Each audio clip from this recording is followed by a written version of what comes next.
সুদূৰ লাডাখত মৃত্যু টিয়ক সমষ্টিৰ বিএছএফৰ এগৰাকী জোৱান ৰমেন বৰুৱাৰ মৃত্যুৰ খবৰে ব্যথিত কৰিছে টিয়ক সমষ্টিবাসীক। জন্মস্থান ১ নং চিন্তামণিগড় গাঁৱত এতিয়া শোকাকুল পৰিৱেশ। বৰুৱাৰ নশ্বৰ দেহ গাঁৱলৈ অনাৰ পাছতে শোকাকুল পৰিৱেশৰ সৃষ্টি হৈছে। ২০১২ চনত সেনাবাহিনীত যোগদান কৰিছিল ৰমেন বৰুৱাই। বীৰ শ্বহীদগৰাকীলৈ শ্ৰদ্ধাঞ্জলি জ্ঞাপন কৰিছে এনেধৰণে গাঁওবাসীয়ে। বৰুৱাই এৰি থৈ গৈছে পিতৃ মাতৃ পৰিবাৰসহ দুগৰাকীকৈ পুত্ৰক আৰু বৰুৱাৰ স্মৃতি যুগমীয়া কৰি ৰাখিব পৰাকৈ ব্যৱস্থা গ্ৰহণৰ বাবে আহ্বান জনাইছে পৰিয়ালৰ লোকে। আৰু শনিবাৰৰ দিনটোতে সুদূৰ লাডাখত বিএছএফৰ এগৰাকী জোৱান ৰমেন বৰুৱাই কৰ্মৰত অৱস্থাতে মৃত্যুক সাৱটি লয় আৰু তাৰ পাছতে জন্মস্থান ১ নং চিন্তামণিগড় গাঁৱত মৃতদেহটো লৈ অনাৰ পাছতে শোকাকুল পৰিৱেশৰ সৃষ্টি হৈছে।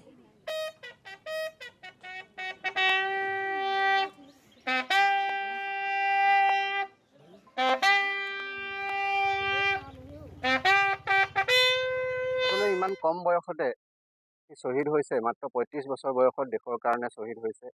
ভাৰতবৰ্ষৰ দেশ মাতৃ ৰক্ষাৰ কাৰণে লাডাখত তেওঁ কৰ্মৰত আছিলে। বিএছএফত ২০১২ চনত জইন কৰিছিলে আৰু তাৰ পৰা বৰ্তমানলৈকে সি যি দেশ মাতৃৰ সেৱা কৰিলে, সেই সেৱাৰ প্ৰতিদান হিচাপে হয়তো ভগৱানে তেওঁক চিলেক্ট কৰিলে, ভগৱানৰ ওচৰলৈ তেওঁক লৈ গ'ল। যাৰ কাৰণে আমি অত্যন্ত দুখ পাইছোঁ মানুহ হিচাপে। অন্য হাতেদি আমি গৌৰৱবোধ কৰিছোঁ যে ইমান সুযোগ্য সন্তান আমাৰ এই অঞ্চলত জন্ম হৈছে। আমি আমাৰ তেজত যি সেই গৌৰৱ অনুভৱ কৰিছোঁ, এজন বীৰ জোৱানৰ গৌৰৱ অনুভৱ কৰিছোঁ। আৰু আমি ইয়াৰ জৰিয়তে আমি এটা কথা ক'ব বিচাৰিছোঁ যে আমাৰ জিলা প্ৰশাসনক, আমাৰ এই অঞ্চলটোৰ প্ৰায় প্ৰত্যেক ঘৰ মানুহতে একো নহয় একোজন ফৌজীত চাকৰি কৰা বা দেশ মাতৃৰ সেৱা কৰা জোৱান আছে। আৰু এই খুব কম দিনৰ ভিতৰতে, আজি প্ৰায় 6 মাহমানৰ ভিতৰতে আমাৰ এই ওচৰতে 3জন ল'ৰা, আমি খুব তেজাল ডেকা ল'ৰা আমি হেৰুৱাইছোঁ। বীৰ শ্বহীদ হৈছে তেওঁলোক দেশৰ কাৰণে। আৰু আমি জিলা প্ৰশাসনক এই আপাহতে আপোনালোকৰ জৰিয়তে এটা আমি অনুৰোধ জনাব বিচাৰিছোঁ যে যদি আমি এই অঞ্চলটোত তেওঁলোকৰ স্মৃতিত প্ৰশাসনৰ ফালৰ পৰা কিবা এটা ব্যৱস্থা তেওঁলোকে কৰিব পাৰে স্মৃতি জীয়াই ৰাখিবৰ বাবে। সুদূৰ লাডাখত মৃত্যু টিয়ক সমষ্টিৰ বিএছএফৰ এগৰাকী জোৱান ৰমেন বৰুৱাৰ মৃত্যুৰ খবৰে ব্যথিত কৰিছে টিয়ক সমষ্টিবাসীক। জন্মস্থান ১ নং চিন্তামণিগড় গাঁৱত এতিয়া শোকাকুল পৰিৱেশ। বৰুৱাৰ নশ্বৰ দেহ গাঁৱলৈ অনাৰ পাছতে শোকাকুল পৰিৱেশৰ সৃষ্টি হৈছে। ২০১২ চনত সেনাবাহিনীত যোগদান কৰিছিল ৰমেন বৰুৱাই। বীৰ শ্বহীদগৰাকীলৈ শ্ৰদ্ধাঞ্জলি জ্ঞাপন কৰিছে এনেধৰণে গাঁওবাসীয়ে। বৰুৱাই এৰি থৈ গৈছে পিতৃ মাতৃ পৰিবাৰসহ দুগৰাকীকৈ পুত্ৰক আৰু বৰুৱাৰ স্মৃতি যুগমীয়া কৰি ৰাখিব পৰাকৈ ব্যৱস্থা গ্ৰহণৰ বাবে আহ্বান জনাইছে পৰিয়ালৰ লোকে।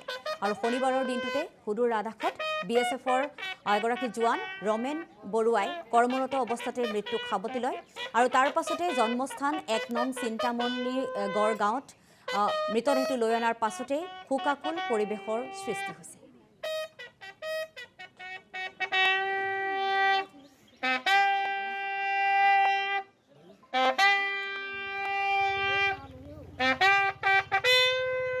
ইমান কম বয়সতে শ্বহীদ হৈছে, মাত্ৰ ৩৫ বছৰ বয়সত দেশৰ কাৰণে শ্বহীদ হৈছে।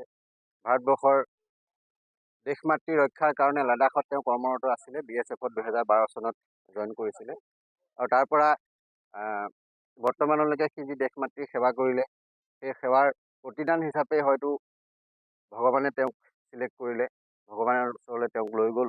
যাৰ কাৰণে আমি অত্যন্ত দুখ পাইছোঁ মানুহ হিচাপে। অন্য হাতেদি আমি গৌৰৱবোধ কৰিছোঁ যে ইমান সুযোগ্য সন্তান আমাৰ এই অঞ্চলত জন্ম হৈছে। আমি আমাৰ তেজত যি সেই গৌৰৱ অনুভৱ কৰিছোঁ, এজন বীৰ জোৱানৰ গৌৰৱ অনুভৱ কৰিছোঁ। আৰু আমি ইয়াৰ জৰিয়তে আমি এটা কথা ক'ব বিচাৰিছোঁ যে আমাৰ জিলা প্ৰশাসনক, আমাৰ এই অঞ্চলটোৰ প্ৰায় প্ৰত্যেক ঘৰ মানুহতে একো নহয় একোজন ফৌজীত চাকৰি কৰা বা দেশ মাতৃৰ সেৱা কৰা জোৱান আছে। আৰু এই খুব কম দিনৰ ভিতৰতে, আজি প্ৰায় 6 মাহমানৰ ভিতৰতে আমাৰ এই ওচৰতে 3জন ল'ৰা, আমি খুব তেজাল ডেকা ল'ৰা আমি হেৰুৱাইছোঁ। বীৰ শ্বহীদ হৈছে তেওঁলোক দেশৰ কাৰণে। আৰু আমি জিলা প্ৰশাসনক এই আপাহতে আপোনালোকৰ জৰিয়তে এটা আমি অনুৰোধ জনাব বিচাৰিছোঁ যে যদি আমি এই অঞ্চলটোত তেওঁলোকৰ স্মৃতিত প্ৰশাসনৰ ফালৰ পৰা কিবা এটা ব্যৱস্থা তেওঁলোকে কৰিব পাৰে স্মৃতি জীয়াই ৰাখিবৰ বাবে।